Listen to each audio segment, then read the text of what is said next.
Naranasan mo na bang matakot ng sobra? Well, para sa mga kalalakihan na gustong ibalik yung pagmamahal ng babae sa kanila, yun yung una niyang mararamdaman kapag nakikita niya na napapagod na yung babae sa relasyon nila. Yun yung isa sa mga nakakatakot na pakiramdam, no? Na mawalan na ng pakialam sa atin yung babae mahal natin. Well, hindi natin masisisi ang mga yan kapag napagod na nga sila ng tuluyan sa'yo, sa relasyon nyo, sa mga pinaggagawaan. Kaya naman sa mga taong gustong malaman kung ano nga bang nangyayari kapag napagod na ang isang babae na mag-adjust, umintindi, o patuloy na maghabol sa pagmamahal ng lalaking pinili niya, ito yung 7 mga bagay na mangyayari. Kung interesado ka malaman kung ano yung 7 to, tara kapatid, pag-usapan natin yan. Just keep on watching.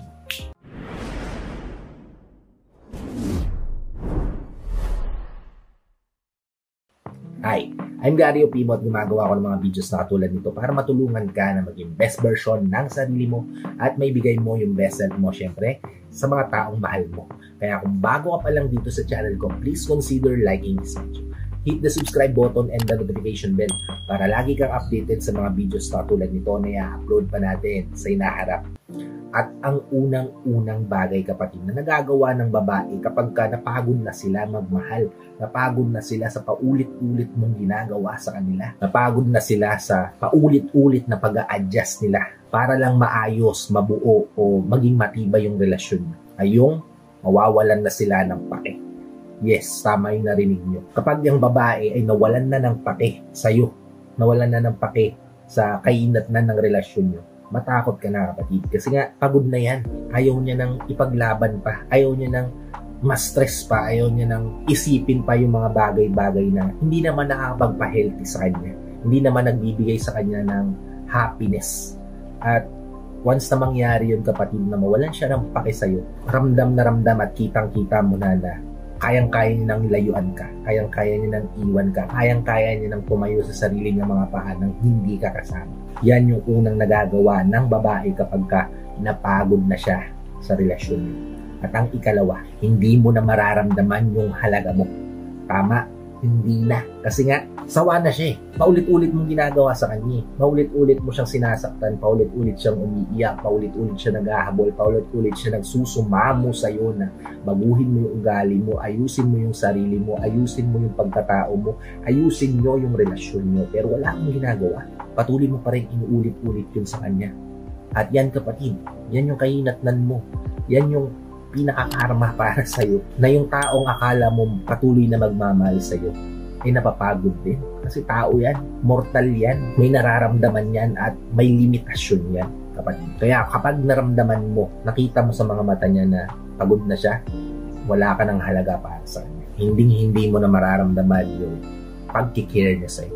Hindi mo na mararamdaman yung dating siya na ikaw lang ang pinopokusan, ikaw lang yung tinitingnan. At sadly, yun ang kainatnan ng taong ulit-ulit na nanakit sa babaeng pinili. Kaya kapag ang babae napagod, ito yung ikalawa niyang nagagawa. At ang ikatlo, hindi mo na siya maloloko. Kung dati nabobola-bola mo siya, kung dati nagagawa mo siyang bilug-bilugin, paikutin sa kamay mo, di ba? Na parang stress ball, stress reliever, di ba? Ngayon hindi mo na magagawa yun sa kanya kapag napagod na siya sa iyo.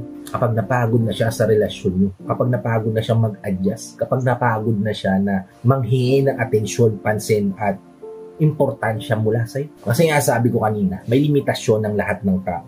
At yung partner mo na yan ay hindi yan forever na magmamakaawa sa atensyon. At siguro naman alam mo at aware ka na hindi pinanganak yung partner mo na yan para maghabol sa'yo. At once na makita niya na hindi na worthy yung paghahabol niya sa'yo, hindi na worthy yung pagsusumamo niya sa relasyon niyo, then that's the time na give up siya.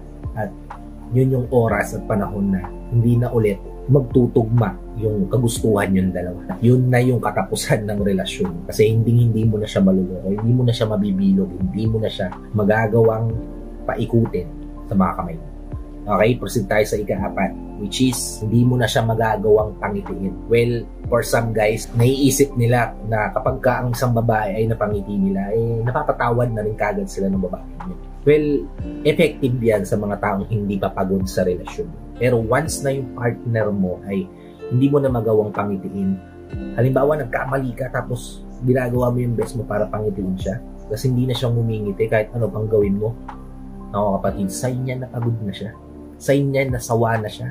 Sign yan na iritang-irita na siya ng paulit-ulit mong ginagawa sa kanya. At pasensya na kapatid, kung ano man yung maging desisyon niya sa relasyon nyo, eh wala ka nang magagawa din. Kasi firm na yan, sigurado na yan, at makapag-desisyon na yan kung ano yung dapat niyang gawin para maging masaya ulit, para mahanap niya ulit yung sarili niya, para mamahalin niya ulit yung sarili niya, para mabigyan niya ng pagkakataon ulit yung sarili niya na maging masaya. At yan yung isa sa mga kinatatakutan ng mga lalaking paulit-ulit na nananakit sa taong mahal nila. Mga lalaking iniisip na lagi silang mapapatawad ng taong pinili nila. Okay, proceed tayo sa ikalima. Which is, makikita mo na sa mga mata niya na ibang tao ka na para sa kanya. Kapag ang babae ay napagod na sa relasyon, nagsawa na, nabwisit na sa relasyon, na paulit-ulit nang nasasaktan, paulit-ulit siyang umiiyak, mamamanhid yung puso niya at isipan sa taong paulit-ulit gumagawa sa kanya nun. At makikita mo sa mga mata niya, sa actions niya towards you, kung paano kanya pakikitunguan, di ba? Hindi mo na mararamdaman yung halaga mo para sa kanya. Makikita mo sa mata niya na parang hindi na siya nagsha-shining, shimmering pag nakikita ka. Hindi na siya na-attract sa'yo. Kundi nakikita ka niya na as ibang tao. Kaya ang magiging treatment niya sa'yo ay parang ibang tao na rin. Kasi nga, paulit-ulit mo siyang niloko. Paulit-ulit mo siyang ginago. Di ba? Anong ine-expect mo na mararamdaman niya? Siyempre, mapapagod yan, kapatid. At once na mapagod yan, sorry na lang, kapatid. Kasi siya na magdedesisyon yan para sa sarili. Kung magpapatuloy ba siya sa kalungkutan na kasama ka o hindi. Wala ka nang magagawa.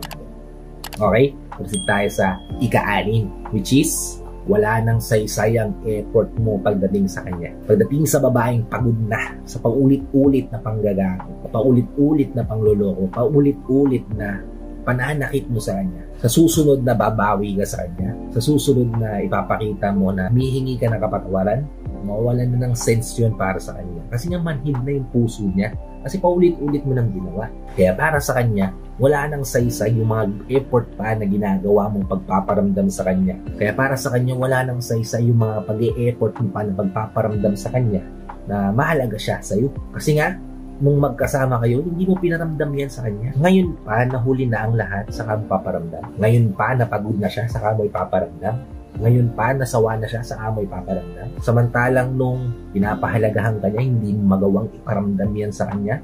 Hindi mo magawang magbigay ng sobrang effort para mapangiti siya, mapasaya siya, mapatalon yung puso niya sa tuwa dahil ramdam niya yung pagmamahal mo. Di ba? Kapag pagod na ang isang babae, wala na sa kanya ang effort mo. Kasi nga, proceed tayo sa ika-7, tapos na siya sa'yo. Enough na. Pagod na ako. Hanggang dito na lang yung kaya kong ibigay. Hanggang dito na lang yung pasensya ko sa'yo. Hanggang dito na lang yung magiging maayos na pakikitungo ko sa'yo. Kasi nga, masyado mo na akong ginago. Masyado mo na akong niloko. Masyado mo na akong binastos. Masyado mo na akong niyurakan. At pagod na ako na patuloy na maghabol sa'yo. Ganyan yung maririnig mo sa kanya. Ganyan yung mararamdaman mo sa kanya. Ganyan yung makikita mong action na ipapakita niya sa iyo. Kasi nga, para sa kanya, tapos na kayo. Enough na. Karapatan niyang maging masaya.